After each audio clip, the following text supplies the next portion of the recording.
I'm at a place where I've always wanted to come here in Thailand. Probably the most famous temple in the whole of Thailand. But it's gorgeous. Alright, man. Yeah, that was a fun experience. They're so kind and welcoming here.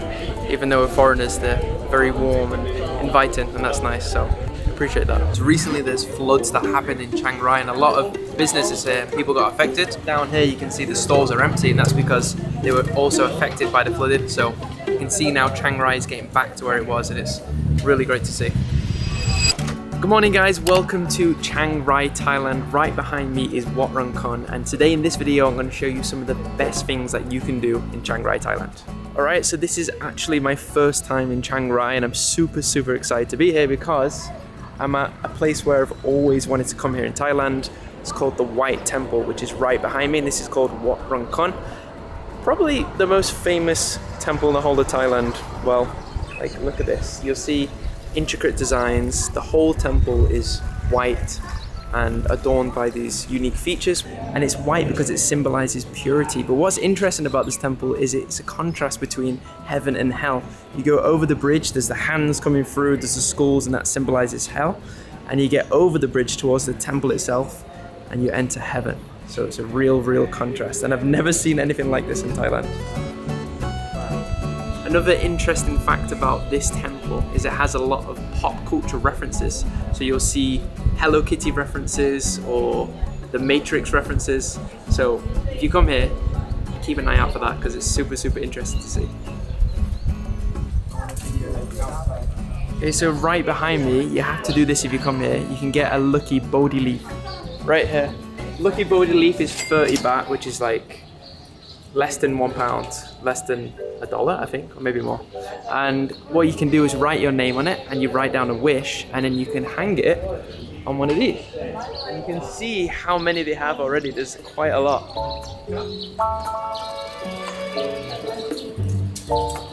Alright, so I just wrote down 3 things: my name, the date, and what I wish for. And I'm going to tell you guys, I wish for good health, wealth, and relationships. So keeping it basic.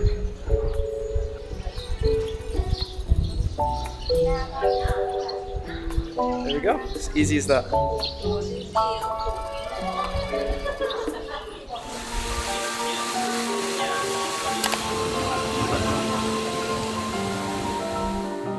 Alright, there's my ticket, 50 baht. Let's go. Oh, so good. Wow. Oh my god. So Ajahn Chatlam Chai took 6 years to build this cave, and it's kind of unique because it's not your typical kind of art. It's kind of edgy, a bit modern, a bit unique with a twist on it. And you'll find these interesting relics and characters all around the cave.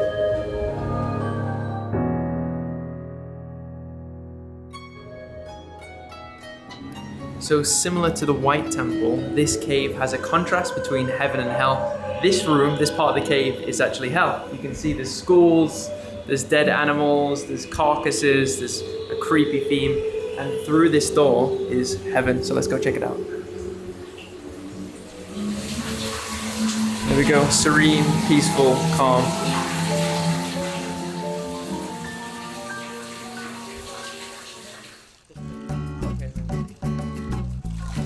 So this temple was actually constructed in 1997, which makes it younger than me, which is interesting. So this is somewhere where I've always wanted to come in Thailand, and I've been living here now for like 6 years and I've never managed to come here, so this is my first time, and it truly lives up to the hype. It's absolutely stunning.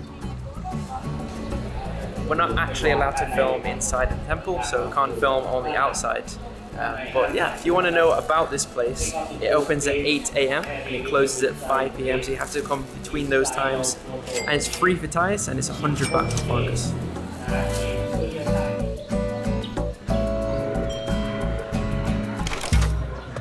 Alright, we're currently at the next location, which is another temple. This one is called Wat Rung Ten, which means House of the Dancing Tiger, and this one was finished in 2016.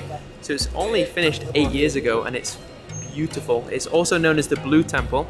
A little bit less popular than the White Temple, but still really stunning inside. So let's go take a look. So a little bit of information about this temple. Opens at 7 a.m. and it closes at 8 p.m.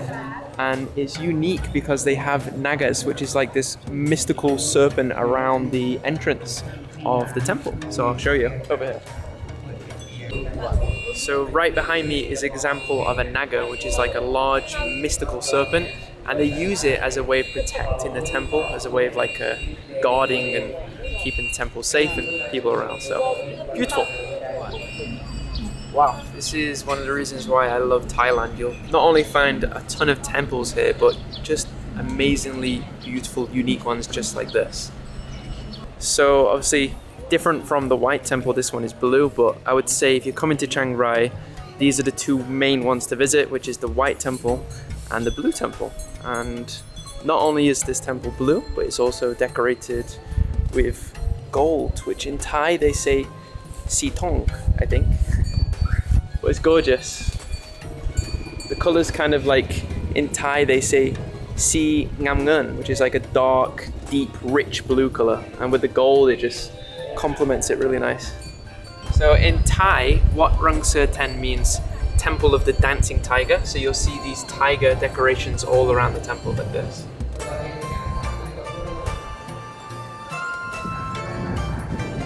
Alright, so right now I'm inside of the temple, and you'll see right behind me is a Buddha statue, and that's very significant because it's massive. It's 6.5 meters tall.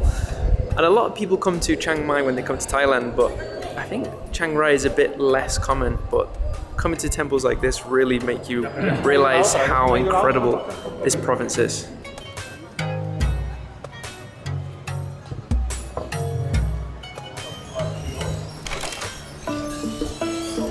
Alright, so just left the two temples feeling very hungry, so stopped off at a restaurant.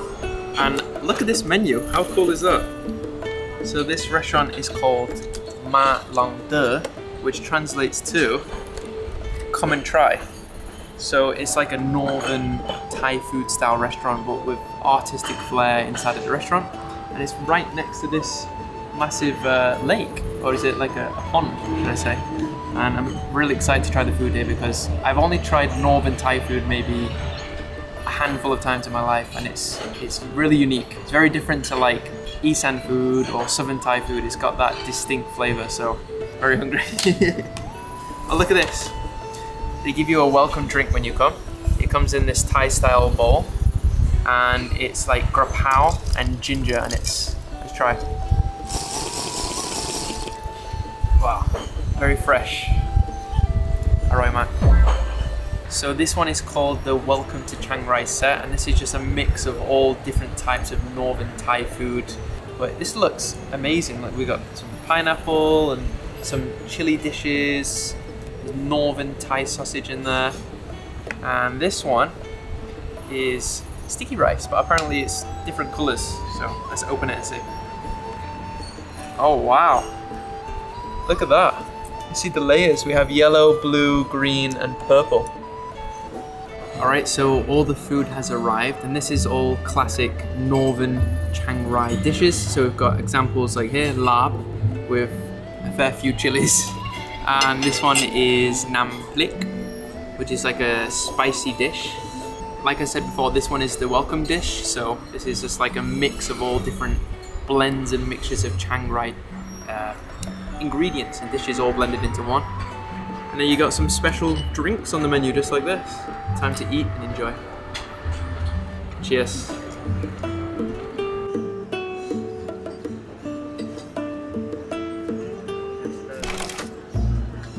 Alright, just finished lunch and we're at the next location, which is the Long Neck Karen village. So these are people that fled Myanmar in the late 20th century, and they came to these villages, and obviously this distinctive feature of them is they wear this long ring neck item on their necks. I'm not sure exactly why, but I'm gonna go in and find out. And this one is super unique to Chiang Rai. Union of Hill Tribe villages and Long Neck Karen. I think the language is slightly different as well. Alright, so just about to go inside, and you can see here it's open daily from 7 a.m. until 7 p.m. and the villages are right close to me. And like I said, the most distinctive feature of the Karen people is they wear these rings, and apparently they're brass rings and they represent beauty and identity. Okay, so I just found out it's Songroi baht, which is 200 baht per person to go inside of the villages. And they give me this map, and you can see there's a route to walk around, and it's around a 40-minute walk to go around the whole place. And I've heard that the rings that they wear can weigh up to 10 kg, which is very heavy. Right, let's start our walking. So just like this behind me, if you come over here, you can see here, this is a way of supporting the Karen village people. They have like souvenirs, like bracelets, little ornaments or purses, wallets. And I think I'm gonna get a magnet, because every time I go to somewhere special I have to get a magnet. That's my thing. Okay. This is the magnet I'm gonna get, 100 baht. And this is an example of the brass neck piece that they wear. So it's actually quite heavy. Let's see, I don't think this is gonna fit. Just about. I can imagine after a while of wearing this is get quite uncomfortable. Jeb mai? Okay.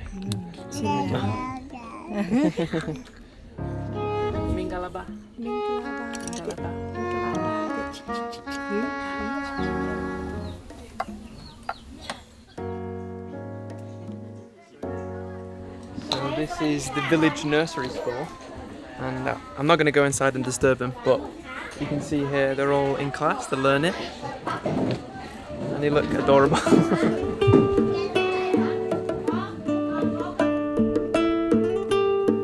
So right next to the Karen villages is this place, which is technically an antique museum. So as you can see around, you have antiques, just like this car, which is 69 years old, from 1955. And things like this is where they harvest the rice. And look how big this is.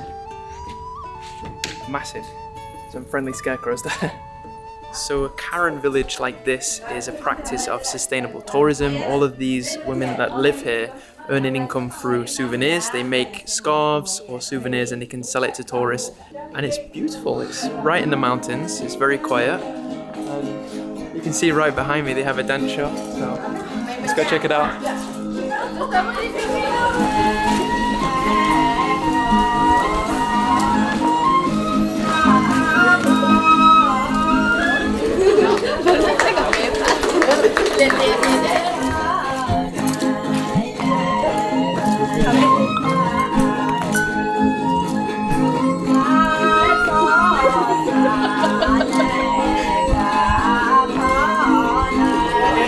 Okay, so that was a great experience. They just invited me to come dance with them, and we did a little bit of a jig, and yeah, that was a fun experience. They're so kind and welcoming here, even though we're foreigners. They're very warm and inviting, and that's nice. So yeah, I appreciate that.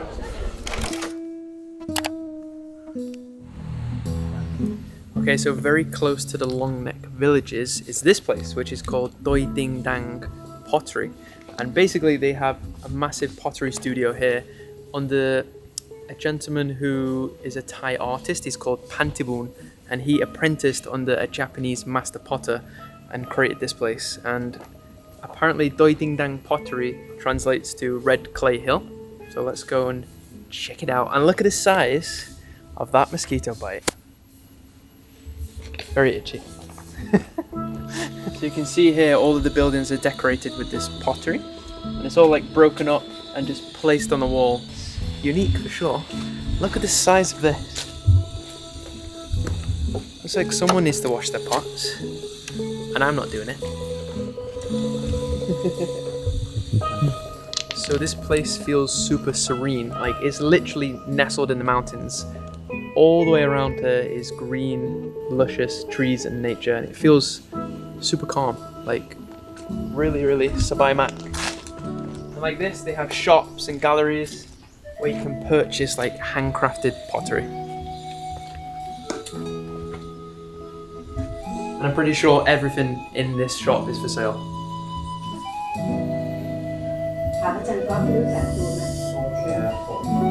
Cup of tea, anyone?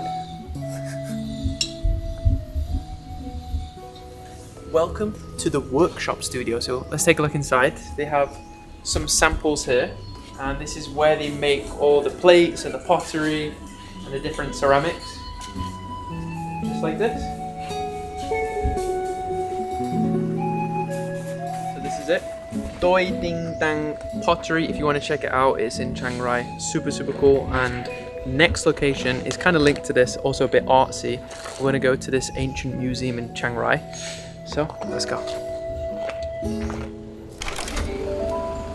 Alright, and we're at the next location, which is Baan Dam, which is like a museum, but this is a unique kind of museum. That's because it explores different kinds of concepts, such as afterlife, death, rebirth, and unique aspects of human nature. So this is a stark contrast to the White Temple, and you'll see. So as for the name of the place, it's called, like I said, Baan Dam, which translates to black house, because obviously everywhere is black and it's all made from wood, and it has this Lana style, which is like this northern Thai influence. It opens at 9 until 5 if you're London, and I think it's 80 baht to get inside. So I'm literally showing you all of the best places in Chiang Rai to visit in this video. So yeah, putting it all in one, and I'm doing it all in one day. It's possible. Hi, sorry, can I get one ticket, please? One ticket.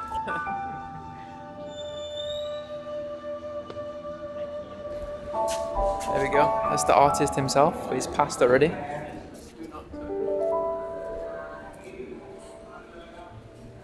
So you can see here we have a crocodile, which is life-size. I don't know if that is that real or not. It's real. And they have loads of bones, heads, skulls. So many. It's a massive show. Look at the artwork here. Pretty eerie and creepy. But I like the colours. Pops. Very interesting.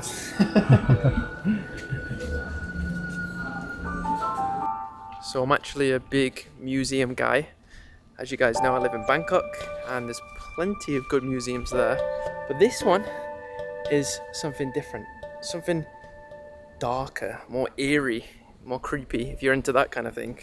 A great little must visit if you're in Chiang Rai.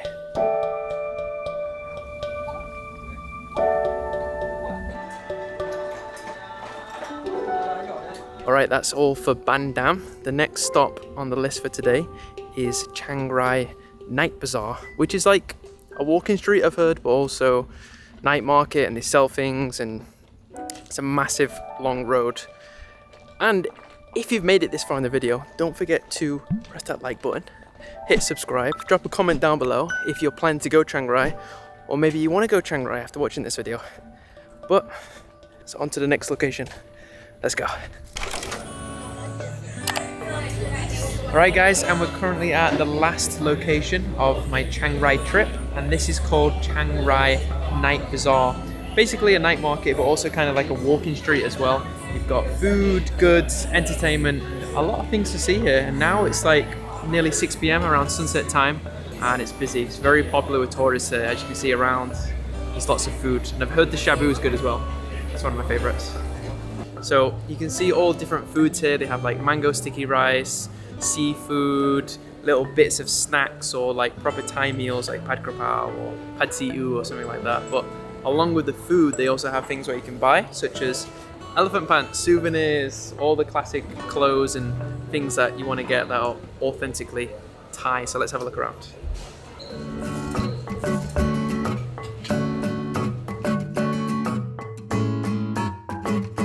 I also forgot to mention there's 3 dishes that you must try while you're here in Chiang Rai. The first being sai hua, which is like a northern style sausage. The second being khao soi, which is like a curry soup. And then there's also another one which is like a curry, is called beng hang li. Is that right? Geng Hang Li. Geng hang li. But there's a famous dessert here right behind me called bua loi, which is like ma prao flavored, and I really want to try it. Ma prao being coconut. So let's go give it a try.